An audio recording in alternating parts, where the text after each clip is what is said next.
Bonjour à tous, je me présente, je suis Roselyne de Zen Asie, spécialiste dans l'organisation des voyages en Asie depuis 20 ans.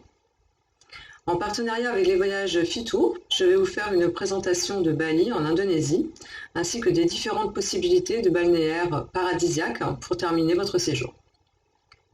Nous allons nous concentrer sur Bali, qui est très demandé par les voyageurs, mais comme nous travaillons sur mesure, il faut savoir que nous pouvons combiner facilement Bali avec l'une de ces îles alentours. Par exemple, l'île de Java, qui est très culturelle. On peut visiter notamment le site de Borobudur, le plus grand site bouddhiste au monde, ou encore le site de Prambanan, le plus grand site hindouiste au monde. Donc, ils sont classés au patrimoine de l'UNESCO. On visite également le fameux mont Bromo ou encore le Khao Jen avec ses porteurs de soufre.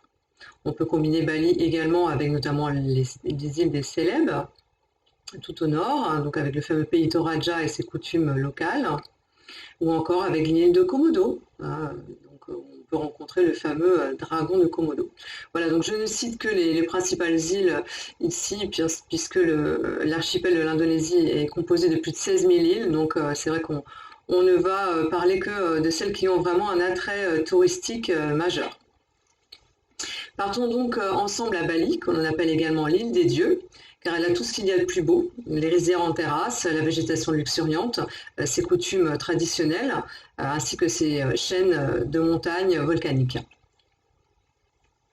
Bali est la plus connue de l'archipel indonésien, et c'est vrai que c'est une île qui fait rêver le monde entier et qu'il faut avoir visité au moins une fois dans sa vie. Donc, au niveau de la présentation, nous allons procéder ainsi. Donc, je vais tout d'abord faire une présentation générale de la destination à l'aide d'une carte. Ensuite, nous verrons les sites culturels de l'île, puis les principaux lieux naturels, les activités incontournables que nous proposons à nos voyageurs. Puis nous ferons un petit focus sur Bali avec ses plages et ses îles alentours pour terminer un séjour. Et enfin, les informations pratiques qui sont bonnes à connaître sur la destination.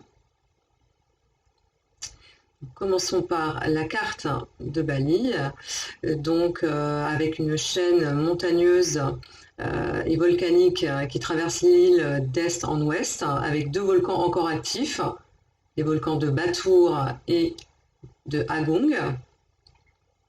Il faut savoir qu'à Bali, il fait 27 degrés de moyenne toute l'année. La meilleure saison va de avril à octobre.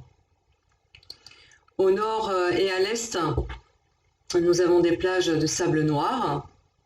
Les côtes sud et ouest sont soumises au vent, et donc pour le plus grand bonheur, bien sûr, des surfeurs. Nous avons la mer de Bali au nord-est, la mer de Java à l'ouest et l'océan Indien au sud. Population de Bali, un petit peu plus de 4 millions d'habitants.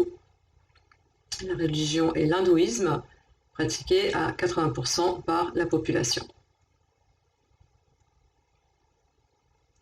Alors, commençons par la présentation de Ubud. Ubud, qui est une ville située au centre de l'île de Bali. C'est vraiment le centre culturel de l'île. Sa situation en fait d'ailleurs un point de départ idéal pour découvrir les trésors naturels et culturels de Bali. On y trouve une rue principale qui concentre les restaurants, les bars, les boutiques et puis les salons de massage traditionnels, ainsi que le marché local. Il faut savoir que dans les années 30, de nombreux étrangers, des artistes étrangers sont venus s'installer à Ubud et ainsi purent profiter du mécénat des princes locaux. Nous voici désormais au temple marin de Tanah Lot, qui est l'un des plus célèbres de l'île. C'est un temple qui est situé sur un rocher dans la mer et qui n'est accessible qu'à marée basse. Continuons avec le temple de Besaki, érigé sur les flancs du mont Agung. C'est le temple le plus grand et le plus sacré de Bali. Temple à étages en forme un petit peu de champignon. Nous voici au palais aquatique de Tirtha Ganga, que l'on appelle également l'eau du Gange. C'est un endroit magnifique et réputé pour ses bassins et ses sources sacrées.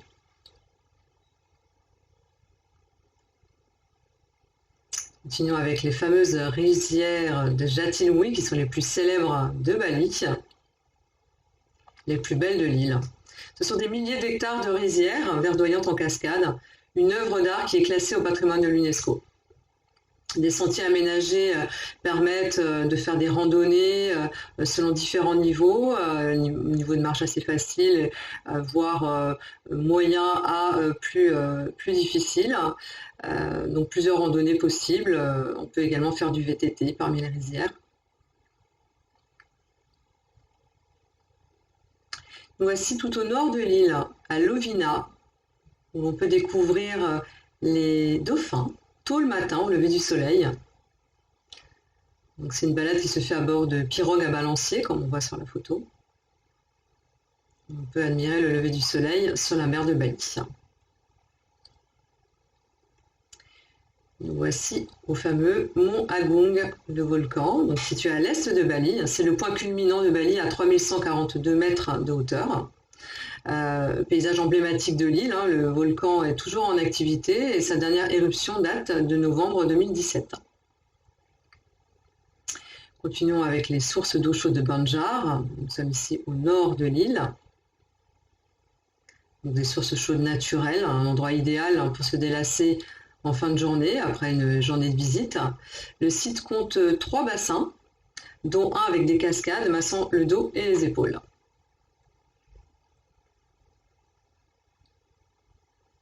Partons maintenant à l'est de Bali, avec la découverte du petit village de Sidemen, entouré par des rizières. C'est vraiment un petit village où il fait bon de se balader, de faire des petites randonnées également, de rencontrer la population locale.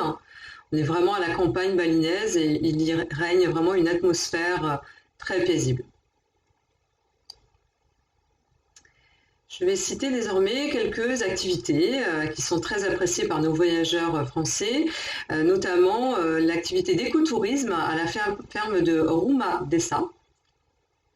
Donc Rumah Desa, en fait, ça permet de pouvoir rencontrer la population locale et de s'adonner un petit peu à l'agriculture dans la ferme. Donc on peut, en fonction des saisons, voilà, repiquer le riz, participer aux cultures locales avec la population.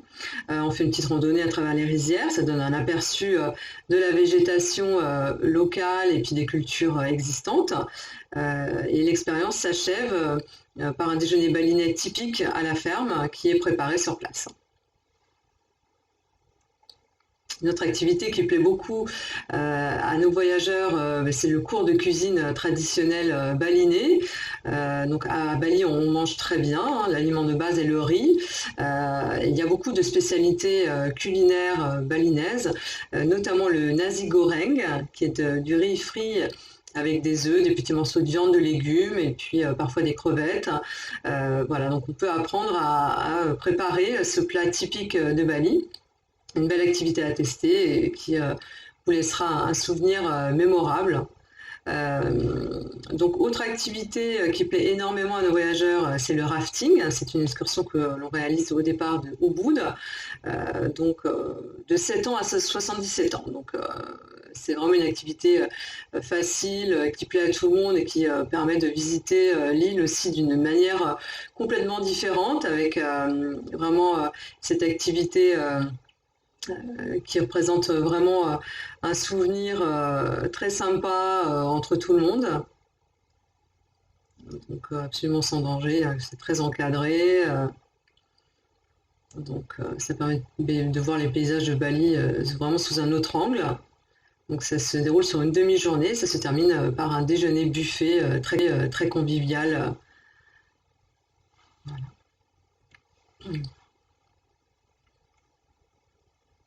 Donc Bali est un terrain de jeu idéal évidemment pour les amateurs de randonnée et les mordus de marche. De nombreuses randonnées possibles à pied, à vélo.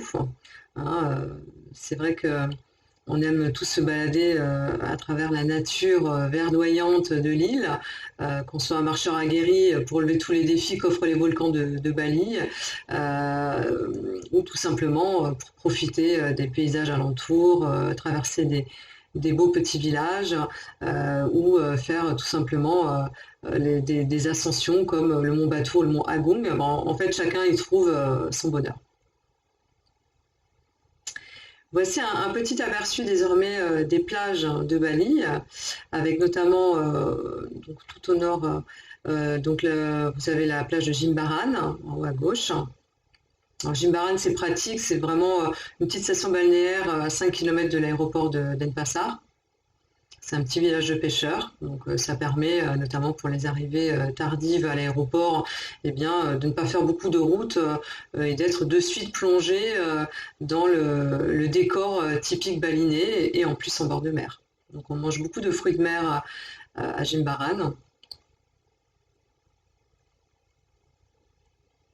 Vous avez la plage de Sanur sur la droite également, Sanur au sud-est de Bali, avec ses 4 km de plage de sable blanc. Sanur offre un large choix d'options hôtelières, du boutique hôtel intimiste au grand complexe hôtelier, tout inclus. La station balnéaire est plutôt animée avec de nombreux bars, restaurants, des boutiques, des salons de massage. C'est un lieu de repos idéal en fait pour terminer un circuit. Donc si vous avez un peu plus de temps pour terminer votre circuit, nous conseillons de faire le séjour balnéaire sur les îles autour de Bali. Donc là, nous avons un côté encore plus exotique. On peut aller notamment en séjour balnéaire proche de Bali sur les îles de Nusa Penida, ou bien de Nusa Lembongan. Donc c'est à 40 minutes environ de bateau au départ de Sanur. Donc c'est vraiment un petit côté plus exotique, de sable blanc, où on est vraiment plus dans un petit cocon. Donc Nusa Lembongan, c'est une alternative vraiment parfaite aux plages de Bali. Elle fait seulement 8 km carrés, et ces plages ne sont pas son seul attrait, parce qu'on peut y faire également du snorkeling, du surf, on peut découvrir l'île à vélo, en scooter, faire des balades en bateau dans la mangrove, etc. Et non loin l'île de Penida, Nusa Penida, qui est un petit peu plus grande, également à 40 minutes de bateau de Sanur. Là, nous avons une infrastructure routière peu développée. L'île s'est vraiment développée d'un point de vue touristique très tardivement. Donc, pas beaucoup d'offres hôtelières non plus. C'est plus intimiste. Et ici, c'est un petit peu à la Robinson Crusoe. Plutôt voyageur sac à dos, on va dire. Donc, c'est possible de se rendre en bateau aussi sur Nusa Penida à la journée au départ de Nusa Lembongan. Voici un petit visuel des îles pour mieux vous rendre compte. Donc Nusa Penida ici, vraiment le côté paradisiaque, avec des spots qui sont très connus pour les photos qu'on voit ici, notamment Klinkin Beach ou Crystal Bay. Et nous avons Nusa Lembongan ici, tout en bas. Nous avons également l'île de Lombok, nous avons vu sur la carte tout à l'heure, donc qui est à l'est de Bali. Donc c'est une île, une assez grande île qui a un aéroport. Donc on peut y aller donc soit par avion, soit par bateau. Par bateau, c'est à peu près 1h30 de traversée. Donc Lombok, c'est un peu Bali il y a 20 ans. Il y a beaucoup de choix d'un point de vue hôtelier. Une destination phare avec de belles plages de sable blanc, encore souvent désertes, des montagnes pelées au sud. Ces villages reculés, ces rizières sur les pentes du mont Rinjani, dans le centre. Et donc au large de Lombok, nous avons ce petit archipel des îles Gili, qui est une autre possibilité de balnéaire que nous proposons. Les îles Gili qui sont composées de 3 îles. Donc nous avons tout d'abord Gili Travangan, qui est la plus animée des 3. Donc ça correspond, si vous voulez, à des voyageurs qui sont à la recherche d'une vie nocturne active. Nous avons sinon l'île de Gili Air, qui elle est plus calme, avec beaucoup de boutiques, des petits restaurants, ce convient plus à, disons, un tourisme familial ou bien un voyage de noces.